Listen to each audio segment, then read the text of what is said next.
සුබ දවසක් වේවා යාළුවෝ හැමෝටම.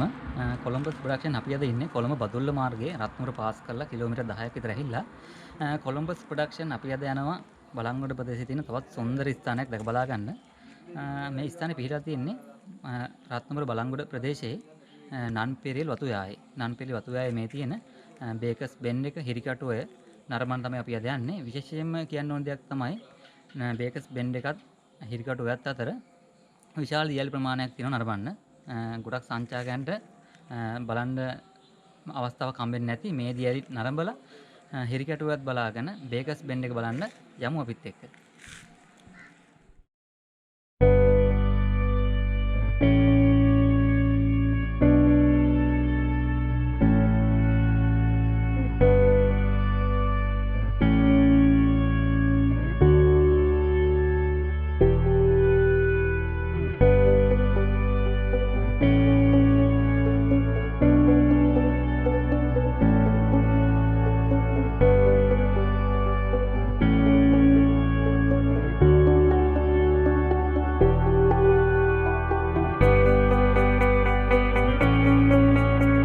අපි දැන් යන්න හදන්නේ හිරිකටුවේ බලන්න.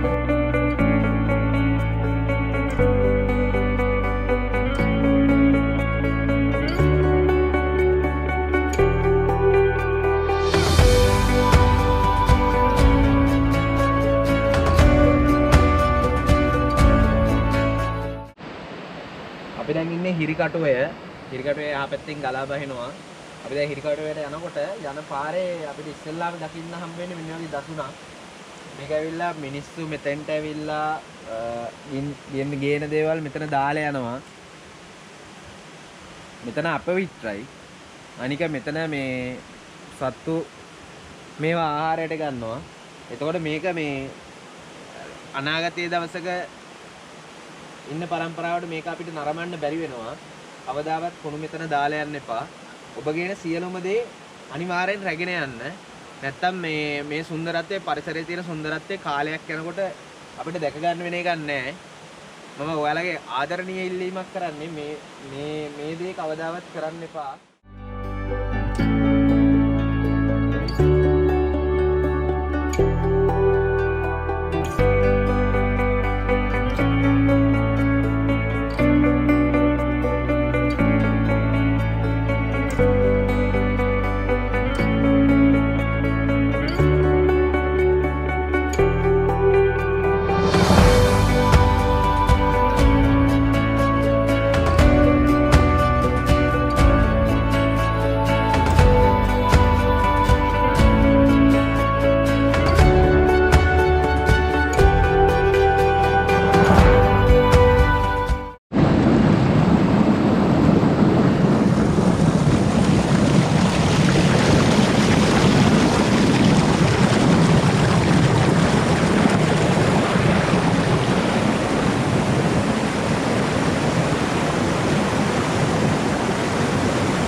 දැන් යන්න හදන්නේ නන්පෙරියල් වතුයායේ තියෙන පොඩි දියැලි ටික බලන්න. ඒ වගේම තමයි බේකර්ස් බෙන් එක. බේකර්ස් බෙන් එක බලන එක අපේ ප්‍රධාන අරමුණ. මේ දවස්වල සංචාරකයන්ට විවෘත නැති නමුත් අපි ගිහින් බලමු අපිට මේ වැඩේ කරන්න පුළුවන්ද කියලා.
බේකර්ස් බෙන් එක පාමුල නන් පෙරේල් වතුයායි මුහුදු මට්ටමේ ඉඳන් ගන්නව නම් අඩි 5000ක් උඩින් තමයි මේ ස්ථානේ පිහිටලා තියෙන්නේ.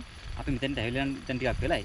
හැබැයි ඉතින් වීඩියෝ එක ගන්න ටිකක් වෙලා ගියා. මොකද ඒ තරම් මේ අධික මීදුමක් පැවතුණා අපි ආපු අවස්ථාවේ. දැන් පොඩක් මීදුම අඩු වෙටන් ඉඳලා අපි මේ වීඩියෝ එක කරේ ඔයාලට මේ අස්තන ස්ථානය හොඳට පෙන්වන්න ඕන නිසා තමයි පොඩක් වෙලා අපි මෙතන ඇවිල්ලා හිටියේ. අපි බලමු බේකර්ස් බෙන් එකට රවුමක් ගිහිල්ලා මේකේ තියෙන අසිරිය කොහොමද කියලා.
බේකර්ස් බෙන් එකෙන් පහළ වතුවේ ආය. ඒ හින්දා තමයි දැන් පාලන අධිකාරිය විසින් කිසිම කෙනෙක්ට බේකර්ස් බෙන් එක ගාවට එන්න දෙන්නේ නැත්තේ. අපි දැන් යන්න හදන්නේ පහළ තව තියෙනවා දියඇලි ගොඩක්. අපි ඒ ටික නරඹන්න යන්න හදන්නේ. ගොඩක් සංචාරක වෙනවා ඒ දියඇලි නරඹන්න. හැබැයි හැමෝම යන්නේ එක දියඇල්ලක් හෝ දෙකක් බලන්න පමණයි. අනිත් හැම දියඇල්ලක්ම යාලා මිස් කරගන්නවා. සමහර වෙලාවට සමහර වෙන අය පහළ වාහනේ දාලා පයින් යන උඩට පයින් ගොඩක් දුර එන්න බැරි වෙනවා. එතකොට යාලට මොකද අපි කලිනුත් මෙහෙට ඇවිල්ලා තියෙනවා. එතකොට යාලා ඒ වගේ සංචාරක අපිට හම්බෙලා තියෙනවා. ඒ වගේ දුෂ්කරතා වලට මුහුණ දෙන්න වෙලා. ඔයාලා එනවා නම් ඒ විදිහට සංචාරයක් මේ ප්‍රදේශයට පුළුවන් අපිට ඔයාලට හෙල්ප් කරන්න අපේ YouTube channel එක හරහා. ඔයාලට මොනවා හරි ගැටලුවක් ඇති වෙනවා නම් මේ non ferial එනකොට අපිට මැසේජ් එකක් දාන්න නැත්නම් අපේ මේ බ්ලොග් එකට කමෙන්ට් එකක් දාලා තියන්න. අපි ඔයාලට අනිවාර්යයෙන්ම හෙල්ප් කරනවා. මේ පැත්තට ගොඩක් සංචාරක වෙන ප්‍රදේශයක් මේක. ඒ හින්දා හැමෝම වගේ දන්නවා මේක. හැබැයි ඔයාලට සිද්ධ වෙන්න පුළුවන් අකරතැබ්බ වලින් මුදව ගන්න අපි ඔයාලට උදව් කරන්න ලැහැයි.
ගොඩක් දේශීය සංචාරකයෝ නන්පේරියල් ඇවිල්ලා බලන්න එන්න මේ ඈතින් පේන දිය ඇල්ල. ඒ වුණාට තවත් කුඩා දිය ඇලි රාශියක් තියෙනවා මෙතනින් පහළක්. අපි ඊළඟට ඒ දිය ඇලි ටිකත් නරඹන්න යමු.